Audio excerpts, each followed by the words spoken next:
नमस्कार। आज हम एक बहुत ही दिलचस्प प्रबंधन विचारक के काम को समझने की कोशिश करेंगे, मैरी पाकर फोलेट। इनके विचार दशकों पुराने हैं, पर आज भी हैरान करने वाले रूप से ताज़े लगते हैं। हाँ, और ये जानना बहुत ज़रूरी है कि फोलेट अपने समय से कितना कितना आगे थीं। देखिए, जब फायोल या वेबर जैसे क्लासिकल विचारक सिर्फ संगठन के ढांचे, नियमों, चेन ऑफ कमांड पर ध्यान दे रहे थे। हाँ, स्ट्रक्चर पर। बिल्कुल। उस वक्त फोलेट मानवीय पक्ष यानी साइकोलॉजी, भागीदारी, एकीकरण, इन सब मुद्दों पर गहराई से सोच रही थीं। सही कहा। इसलिए शायद उन्हें क्लासिकल स्कूल और बाद वाले ह्यूमन रिलेशन स्कूल जैसे एल्टन मेयो वगैरह, उनके बीच का एक तरह का वैचारिक पुल भी माना जाता है। हाँ, बिल्कुल। तो आज हम फोलेट के शक्ति, अधिकार, नियंत्रण, समन्वय और नेतृत्व पर, जो उनके कह सकते हैं क्रांतिकारी विचार थे, उन्हें खंगालेंगे और देखेंगे कि वो आज के मैनेजमेंट और एडमिनिस्ट्रेशन के लिए इतनी जरूरी क्यों हैं। हाँ, क्योंकि उनके विचार आज के पार्टिसिपेटिव मैनेजमेंट मतलब प्रबंधन में सबकी भागीदारी और गुड गवर्नेंस, बेहतर जवाबदेह शासन और यहाँ तक कि कोलैबोरेटिव लीडरशिप की नींव रखते हैं। तो चलिए शुरू करते हैं उनके विचारों की ये यात्रा। हाँ, शुरुआत करते हैं शक्ति यानी पावर पर उनके विचारों से। यहाँ फोलेट ने जो पारंपरिक सोच थी उसे सीधी चुनौती दी। उन्होंने शक्ति को बहुत ही बुनियादी रूप में देखा, चीजों को घटित करने की क्षमता या कह लें बदलाव लाने की काबिलियत। हाँ, वो मानती थी कि ये एक स्वाभाविक मानवीय इच्छा है। लेकिन यहाँ सबसे महत्वपूर्ण बात यह है कि उन्होंने शक्ति के दो बिल्कुल अलग रूपों में फर्क किया। ये समझना बहुत जरूरी है। अच्छा, कौन से दो रूप? पहला उन्होंने बताया पावर ओवर। ये वो शक्ति है जो कह सकते हैं जबरदस्ती या दबाव से आती है, कोअर्सिव पावर। किसी को मजबूर करना कुछ करने के लिए। हाँ, बिल्कुल। किसी को उसकी इच्छा के विरुद्ध कुछ करने पर मजबूर करना। फोलेट का मानना था कि ये तरीका हमेशा टकराव, विरोध और गलतफहमी ही पैदा करता है।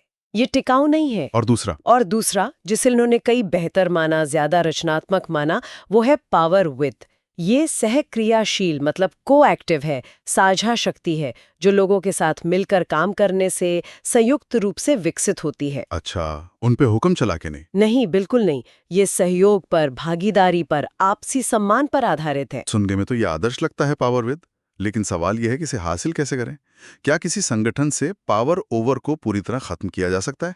देखिए, फोलेट यथार्थवादी थी। वो जानती थी कि पावर ओवर शायद पूरी तरह कभी खत्म ना हो, ये मुश्किल है। लेकिन हाँ, इसे कम करने और पावर विद को बढ़ाने के तरीके जरूर हैं। उन्होंने इसके लिए 3 मुख्य रास्ते सुझाए। क्या हैं वो रास्ते? पहला है एकीकरण, इंटीग्रेशन। इसका मतलब है, मान लीजिए कोई संघर्ष या मतभेद है, तो ऐसा समाधान खोजना जो सभी शामिल पक्षों की मूल इच्छाओं और जरूरतों को पूरा करे। कोई एक न जीते दूसरा न हारे। हाँ, ये सिर्फ समझौता न हो जिसमें दोनों कुछ खो दें, बल्कि ऐसा हल निकले जिसमें सबकी जरूरतें पूरी हो, सबकी जीत हो, जिसे हम विन विन कहते हैं आज। अच्छा, ये हुआ एकीकरण। और दूसरा तरीका है स्थिति के कानून का पालन करना। ये फोलेट के सबसे प्रसिद्ध विचारों में से एक है। इसका सीधा सा मतलब है कि निर्णय या आदेश किसी व्यक्ति विशेष जैसे बॉस की मनमर्जी या पद के रौब से नहीं आने चाहिए। तो फिर किससे? बल्कि उस स्थिति के तथ्यों और जरूरतों से निकलने चाहिए। सिचुएशन खुद बताएगी कि क्या करना है, कौन क्या करेगा, कोई व्यक्ति विशेष नहीं। अरे वाह, ये तो अधिकार की जो पारंपरिक धारणा है उसे सीधी कनौती है। और तीसरा तरीका क्या था? तीसरा है कार्यात्मक एकता, फंक्शनल यूनिटी की समझ।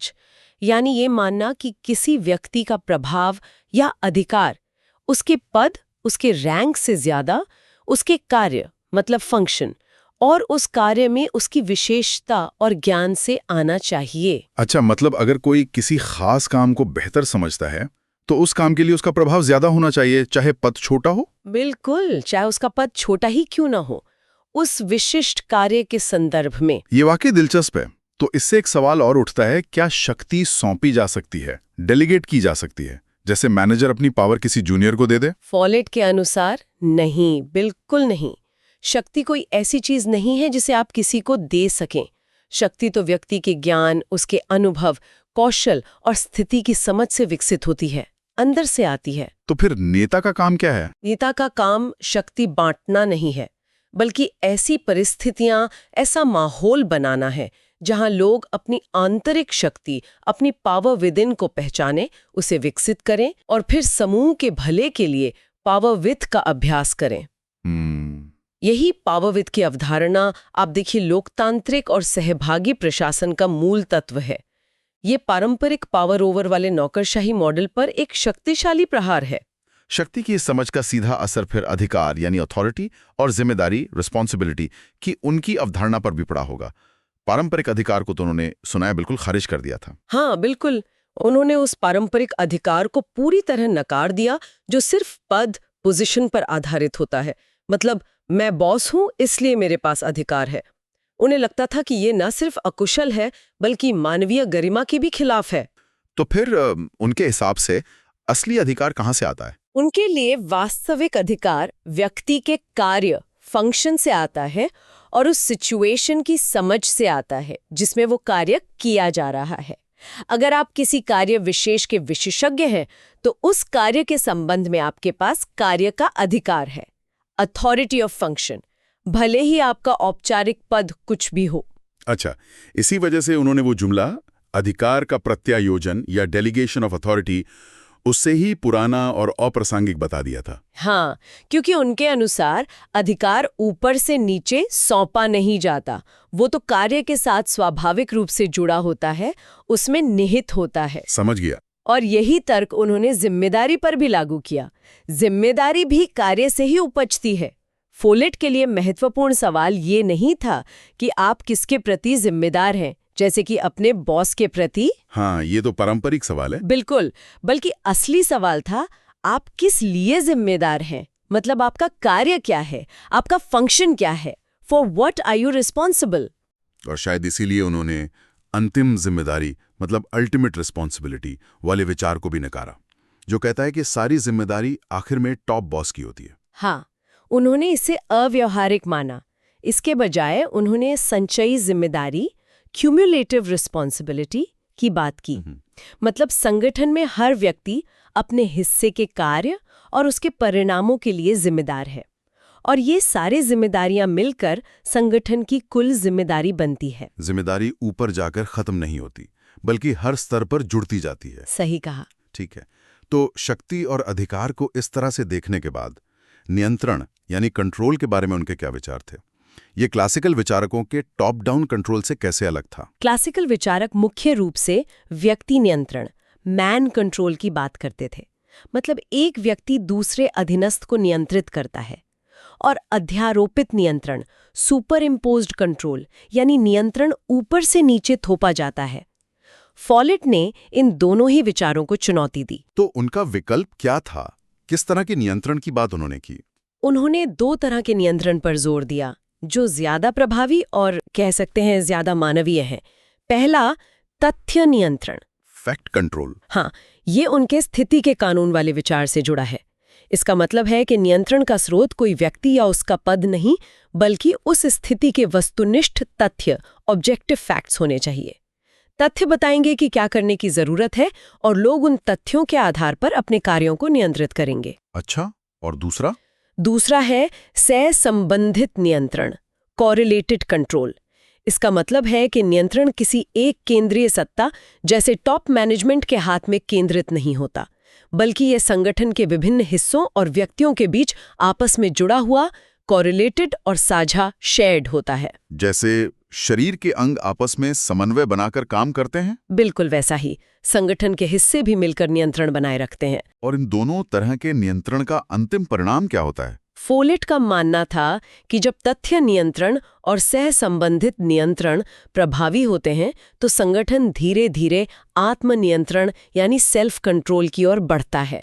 जब लोग स्थिति को समझते हैं, अपनी जिम्मेदारी जानते हैं और एक दूसरे के साथ सहयोग करते हैं, तो वे बाहरी नियंत्रण के बिना ही सही तरीके से काम करने लगते हैं। यहाँ ये बात बिल्कुल साफ दिखती है। फोलेट का जोर व्यक्तियों के ऊपर नियंत्रण से हटकर स्थिति की समझ और साझा जिम्मेदारी पर था। उनका ये कार्य का अधिकार और तथ्य नियंत्रण का विचार मैक्स वेबर के नौकरशाही वाले कठोर पदानुक्रम और नियमों पर आधारित नियंत्रण से कितना अलग था? निश्चित रूप से ये उनके विचारों की मौलिकता को दिखाता है। चलिए अब आते हैं समन्वय यानी कोऑर्डिनेशन पर। फोलेट ने इसके लिए 4 सिद्धांत दिए थे। सुना है ये आज भी मैनेजमेंट की किताबों में पढ़ाए जाते हैं। वो क्या थे? हाँ, और ये सिद्धांत बहुत ही व्यावहारिक और महत्वपूर्ण है। पहला है पारस्परिक संबंध, रेसिप्रोकल रिलेटिंग। इसका मतलब है कि किसी भी स्थिति में जितने भी कारक होते हैं, लोग, परिस्थितियां, संसाधन, वो सब एक दूसरे को लगातार प्रभावित करते हैं और आपस में संबंधित होते हैं। अच्छा। आप किसी समस्या को हल करने के लिए उसके किसी एक हिस्से को अलग करके नहीं देख सकते।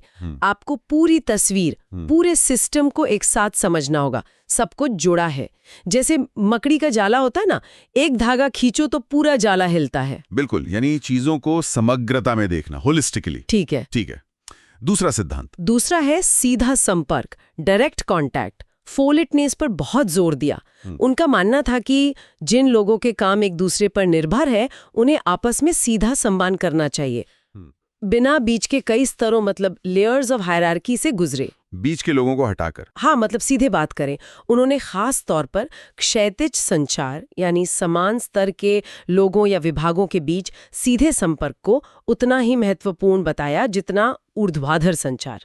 ये उस समय की सोच के बिल्कुल विपरीत था। अरे, ये तो आज के जमाने में क्रॉस फंक्शनल टीमों और एजाइल तरीकों का आधार लगता है। तीसरा सिद्धांत क्या था? तीसरा है प्रारंभिक चरणों में समन्वय, coordination in the early stages. मतलब समन्वय सिर्फ प्लान को लागू करते समय ही नहीं होना चाहिए, बल्कि जब नीतियां और योजनाएं बन रही हों, यानी प्लानिंग और पॉलिसी फॉर्मुलेशन स्टेज में शुरुआत से ही होना चाहिए। क्यों? इसका क्या फायदा? फायदा ये कि जब लोग नीति निर्माण में शुरू से शामिल होते हैं तो वो उसे बेहतर समझते हैं, अपनाते हैं और फिर उसे लागू करने में ज्यादा प्रेरित महसूस करते हैं। उनका जुड़ाव महसूस होता है। सही बात है। और चौथा और अंतिम सिद्धांत? चौथा है एक सतत प्रक्रिया के रूप में समन्वय, coordination as a continuing process. समन्वय कोई एक बार का काम नहीं है कि कर दिया और भूल गए। ये एक लगातार चलने वाली प्रक्रिया है। संगठन में ऐसी व्यवस्थाएं होनी चाहिए, ऐसा मैकेनिज्म होना चाहिए जो इस निरंतर समन्वय को संभव बनाए और बनाए रखे। ये चारों सिद्धांतों क्लासिकल मैनेजमेंट की सोच से, खासकर फ्योल की वो जो कठोर आदेश श्रृंखला थी, चेन ऑफ कमांड और केंद्रीकृत नियंत्रण, उससे काफी अलग लगते हैं। हाँ, ये सिद्धांत पारंपरिक नौकरशाही की सीमाओं को दिखाते हैं। सीधा संपर्क फ्योल की स्केलर चेन को चुनौती देता है। प्रारंभिक चरणों में समन्वय भागीदारी पूर्ण निर्णय लेने का रास्ता खोलता है। ये चारों मिलकर एक ज्यादा लचीले, सहयोगात्मक और प्रभावी संगठन का खाका पेश करते हैं। ठीक है। समन्वय के बाद अब आते हैं नेतृत्व, लीडरशिप पर। फोलेट के लिए नेता कौन था? क्या सिर्फ वो जो सबसे ऊंचे पद पर बैठा है? नहीं, उनके लिए नेतृत्व पद तक सीमित नहीं था। बिल्कुल नहीं। फोलेट के अनुसार सच्चा नेता वो है जो संपूर्ण स्थिति मतलब टोटल सिचुएशन को समझ सकता है, सिर्फ अपने विभाग या काम को नहीं बल्कि पूरे संगठन और उसके बाहरी वातावरण को भी। और वो नेता समूह की सामूहिक ऊर्जा को सक्रिय कर सकता है, उसे एक साझा उद्देश्य दे सकता है और सबसे जरूरी ये देख सकता है कि समूह को वर्तमान स्थिति से अगली बेहतर स्थिति तक कैसे ले जाया जाए। तो फिर नेता के मुख्य काम क्या हुआ इस परिभाषा के हिसाब से?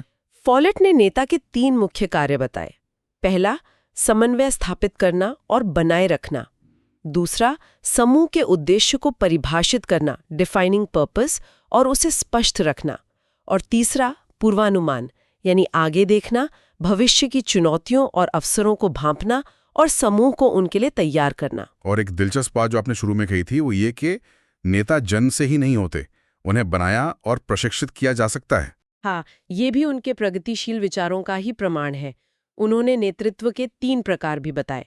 पहला, पद का नेतृत्व, लीडरशिप ऑफ पोजीशन, जो सिर्फ औपचारिक पद या ओहदे से मिलता है। ठीक है। दूसरा, व्यक्तित्व का नेतृत्व, लीडरशिप ऑफ पर्सनालिटी, जो किसी के करिश्माई या प्रभावशाली व्यक्तित्व के कारण होता है। और तीसरा, जिसे वो सबसे महत्वपूर्ण मानती थी। हाँ, तीसरा और सबसे महत्वपूर्ण है कार्य का नेतृत्व, लीडरशिप ऑफ फंक्शन।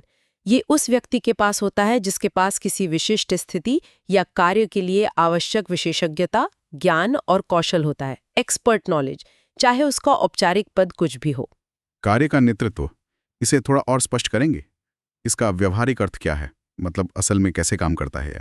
इसका सीधा सा मतलब है कि किसी विशेष काम या फैसले के लिए नेतृत्व उस व्यक्ति को करना चाहिए जिसे उस स्थिति की सबसे अच्छी समझ हो, जो उस काम को करना जानता हो, भले ही वो व्यक्ति संगठन के पदानुक्रम में, हायरार्की में नीचे हो। क्या इसका कोई उदाहरण दे सकती हैं? फोलेट ने खुद एक उदाहरण दिया था जिसे हम आज के संदर्भ में समझ सकते हैं।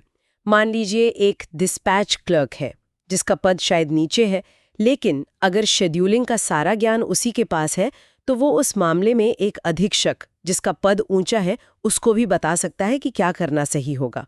एक तरह से आदेश दे सकता है। अच्छा। हाँ, क्योंकि क्लर्क के पास उस स्थिति का कार्यात्मक ज्ञान है, फंक्शनल नॉलेज है। यहाँ नेतृत्व का मतलब हुक्म चलाना नहीं, बल्कि विशेषज्ञता साझा करना है ताकि सही निर्णय लिया जा सके। ये समझ तो पारंपरिक टॉप डाउन नेतृत्व से बिल्कुल अलग है। फोलेट का मानना था कि सबसे अच्छे संगठन वो हैं जो इतने लचीले होते हैं कि जरूरत पड़ने पर कार्य का नेतृत्व कहीं से भी उभर सके।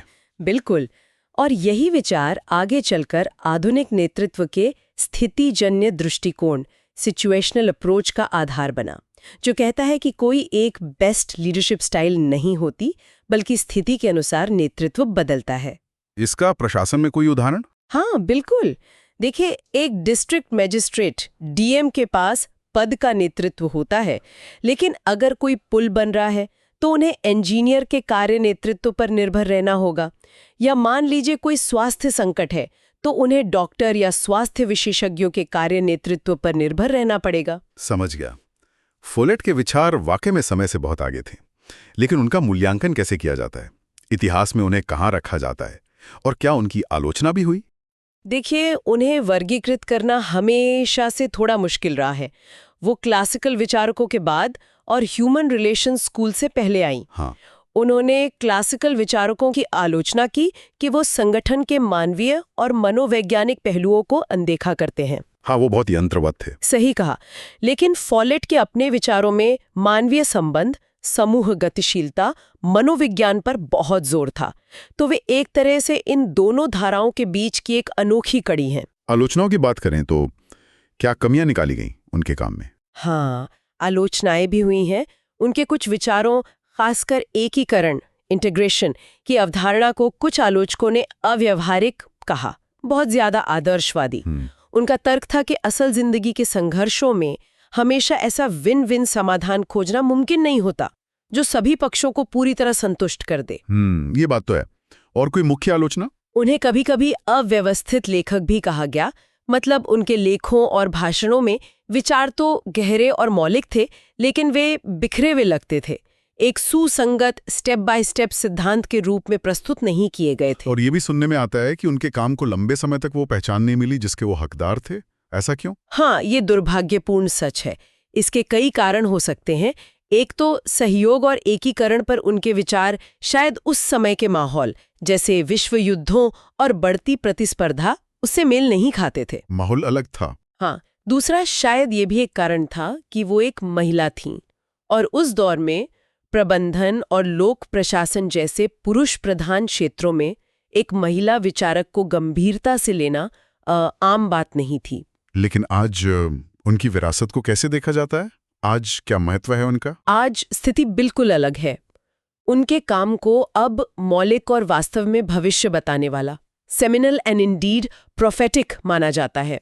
ये माना जाता है कि उनके विचार एक सोने की खान थे जो बस अपने समय से बहुत आगे थे। आपको पता है, प्रबंधन गुरु पीटर ड्रकर, जिन्हें आधुनिक प्रबंधन का पितामह कहते हैं, उन्होंने फोलेट को प्रबंधन का पैगंबर कहा था। अरे वाह, प्रबंधन का पैगंबर, ये तो बहुत बड़ी बात है। हाँ, बिल्कुल। तो उनके किन मुख्य विचारों को हम आज के संदर्भ में सबसे महत्वपूर्ण मान सकते हैं? अगर संक्षिप्त में दोहराना हो तो। जरूर। कुछ सबसे महत्वपूर्ण विचार है। पहला, रचनात्मक संघर्ष, कंस्ट्रक्टिव कॉन्फ्लिक्ट। संघर्ष बुरा नहीं है, बल्कि विकास का अवसर है। इसे प्रभुत्व या समझौते से बेहतर एकीकरण, इंटीग्रेशन से हल करना चाहिए। ठीक है। दूसरा, शक्ति, पावर। पावर ओवर यानी जबरदस्ती की जगह पावर विद यानी सहयोग पर जोर। शक्ति कमाई जाती है, सौंपी नहीं जाती। हाँ। तीसरा, अधिकार, अथॉरिटी। पद के अधिकार से ज्यादा कार्य का अधिकार, अथॉरिटी ऑफ फंक्शन महत्वपूर्ण है। चौथा, आदेश और नियंत्रण, ऑर्डर्स एंड कंट्रोल, स्थिति का कानून, लॉ ऑफ द सिचुएशन का पालन हो। मतलब आदेश स्थिति से आए, व्यक्ति से नहीं, और नियंत्रण तथ्य नियंत्रण, फैक्ट कंट्रोल और सह संबंधित नियंत्रण, कोरिलेटेड कंट्रोल पर आधारित हो। और समन्वय और नेतृत्व। हाँ, पांचवा समन्वय, कोऑर्डिनेशन। उसके वो 4 सिद्धांत, पारस्परिक संबंध, सीधा संपर्क, प्रारंभिक चरणों में समन्वय और सतत प्रक्रिया आज भी प्रभावी सहयोग के लिए जरूरी हैं। और छठा, नेतृत्व, लीडरशिप। नेतृत्व स्थितिजन्य है और कार्य पर आधारित होना चाहिए और नेता बनाए जा सकते हैं। तो अगर हम आलोचनाओं को भी ध्यान में रखें, जैसे कि शायद उन्होंने संगठनात्मक राजनीति या शक्ति संघर्षों की जटिलताओं को कम आंका, या उनके एकीकरण के विचार का हमेशा लागू न हो पाना। हाँ, उन सीमाओं को मानते हुए भी फोलेट का सबसे स्थायी और महत्वपूर्ण योगदान संगठनों में लोकतांत्रिक मूल्यों और प्रथाओं की वकालत करना था, उनकी नींव रखना था। उन्होंने दिखाया कि कैसे मानवीय गरिमा, सहयोग, भागीदारी और साझा शक्ति के जरिए संगठन न केवल ज्यादा प्रभावी बल्कि ज्यादा नैतिक और टिकाऊ बन सकते हैं।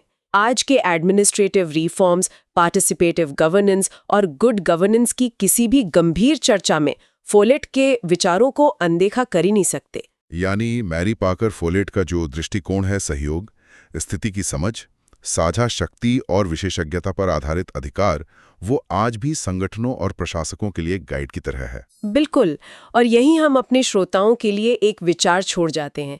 सोचिए, ये जानते हुए कि फोलेट ने दशकों पहले एकीकरण, साझा शक्ति और संपूर्ण स्थिति को समझने की बात की थी, आज भी क्या कारण है कि संगठन इन सिद्धांतों को पूरी तरह से अपनाने में संघर्ष करते हैं। आज के इस जटिल संगठनात्मक माहौल में फोलेट के पावरविद और कार्यात्मक नेतृत्व के विचार हमें क्या सिखा सकते हैं? ये सोचने के लिए वाकई एक महत्वपूर्ण सवाल है। और इसी सवाल के साथ मैरी पाकर फोलेट के विचारों पर हमारी आज की ये गहन चर्चा यही समाप्त होती है।